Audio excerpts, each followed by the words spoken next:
Hi from the Cannon Academy Homeschool. I am a homeschooling grandmother. And yes, I know you're all thinking, oh, she has a tooth missing, she shouldn't be doing this, but I'm undergoing dental work. It's been a process between my cancer treatments, having a gallbladder out, being sick all last year and everything. It kind of got put on hold. And the dentist and I are now having conversations on how to get back into this and get everything taken care of. So eventually my videos will not have teeth missing. That being said, because that's part of life and it affects your homeschool. Some of our homeschool happenings here at the Cannon Academy, from I would say like the last couple weeks of July through here the end of August, are things I'm going to talk about, things that we've done. We homeschool all year round. Now, in the summertime, I lighten the load a little bit on the work pages, and we do like a page of math and a page of reading work or language arts. Maybe we'll read a book on history or science or something like that. Like, not even the whole book, just 10-minute reading here, 15-minute reading there as the summer goes on. And then we just continue till we finish that book through our school year. But one of the things we did was we started a garden back in May out in front of our house. I don't know what the neighbors thought, but oh well, it is what it is. Now in that garden we planted red potatoes, and I'd gotten them at the store, and I didn't use them. They started getting the eyes on them and stuff, so we planted those. And when we finally dug them up a few weeks ago, we got 20 from the first batch, which wasn't bad. And there were some little ones in there, but then there were like some medium-sized ones that were pretty good. So I took some of the medium and I cut them up and fried them up as French fries. And we had little, I called them little hamburgers because we bought slider buns and did little hamburgers, and the kids ate those. And even the girl that I homeschool, my youngest granddaughter, who doesn't like potatoes, ate them. They all thought it was fantastic. And the only thing we could figure is because they grew them. Now the second batch of tomatoes we pulled up, we got nothing. I don't know what happened. The potatoes aren't even there. They had not been dug up by animals. They just like disintegrated or something. We planted Roma tomato plants, and I let the kids have the packets of seeds, so they planted the whole packet in this little planter that's like this big and maybe this deep. So we had like 20 or 30 Roma tomato plants come up. Now, partway through the summer, they weren't doing so good, so I transplanted some of them to other places. One set of about 10, I think, I put over where we had the potatoes before, and another one I put up in another planter that's raised up off the ground, and they seem to be doing okay. And I left some in the bucket that we'd already planted in, but they haven't had any blooms yet, so I don't know what's going on. The plants are healthy.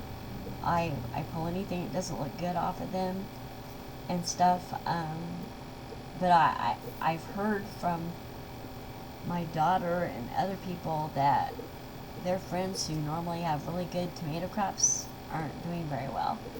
Now they also did the same with the beefsteak tomatoes, and we have 15 of those plants. Now, that being said, there are 7 tomatoes on that beefsteak, on those beefsteak plants, but they are not getting very big before they turn red. And I'm trying to figure out where and how can I transplant some of them and not kill them this late in the season. So it's kind of hit or miss there. We planted jack-o'-lantern, sugar pie, and jack-be-little pumpkins. The jack-be-littles never came up. The sugar pies did, but I think they are dying. We have lots of flowers on the sugar pies and the jack-o'-lantern pumpkins. I have even gone out and tried to pollinate them. and I see numerous bees and butterflies landing on them and pollinating. I think they're pollinating. Maybe they're not doing their job. Who knows? We have yet to get one pumpkin. I mean, not even a little bud of a pumpkin. And the one year we planted in our backyard when my daughter was little, we just planted the jack-o'-lanterns and the jack-o'-lanterns and let it go. And we had like tons of pumpkins. I mean, we couldn't get rid of them fast enough. So, you know, I don't know. We have kind of clay soil, and I have mixed in potting soil, I've mixed in vegetable and flower soil, I've mixed in compost. And here's the odd thing. The potting soil and the vegetable and flower soil, you can water it and water it and water it, and it's very similar to mulch or something, where it just absorbs the water and dries up. So I don't know, maybe that's the problem. We do have butternut squash growing, but no actual fruit from it yet. We did have 20 stalks of sweet corn, but it died off. We got one little tiny ear that was only partially formed, so that was a dud. But it was a learning experience for all of us. We planted lots of short sweet carrot plants, and we have them. We pulled some up that were dying, and they were just little teeny tiny 1/4-inch slivers, which I think they're supposed to end up being like 3 or 4 inches and maybe like this big around. Since I've transplanted some of those, they are starting to get bigger. Probably not as big as they're supposed to be, and I don't know if they will before we get a serious frost or not. But again, this is all learning for all of us, the kids and I. We grew one yellow onion, which didn't do very well, and we've gotten 2 bunching or green onions out of what we planted. We do have, at the time I wrote this, we only had 4 sugar baby watermelons. Now we have 5 or 6, and they're about this big right now, and they won't get much bigger, maybe 5 or 6 inches around. And the green bell peppers and the mixed bell peppers are finally starting to get blooms on them. Our zucchini has blooms, but nothing has formed. Again, I think it's like whatever's going on with the pumpkins. We did get some small cucumbers because we have baby cucumber plants. I forget what brand it is, but they're really odd shaped. My husband's using those in the smaller potatoes and things, and the green onions. He puts them in his soups and stews. We made bird feeders, and we tried to hang them up one day, but when we put the bird seed in, they fell apart, so we re-glued them, and we still need to get those out, especially with fall and winter coming and stuff, so the birds will have something. Another thing we did was every day the kids work from their work binders. They have a binder for math, a binder for language arts, and a binder for reading. And what I did was took their current workbooks along with workbooks I had from a previous grade and mixed them together with all the math in one binder and so forth. They have to do at least 1 page a day out of those right now. And we have been, in the last week or so, working up to more work pages to get ready for our official school year, which was supposed to start the day after Labor Day, but I have a treatment that day, so there won't be school. So we will start that Wednesday, and I will start tracking our 180 days, 205, whatever it is that our school system in our area is doing. Now they're allowed to pick these binders up and work out them anytime they want, and do the easy pages. They can ask questions if they need help and things like that. But if I find that they haven't done that, then I have them do it myself. They finished up the summer reading club and turned in all their minutes to get their prizes.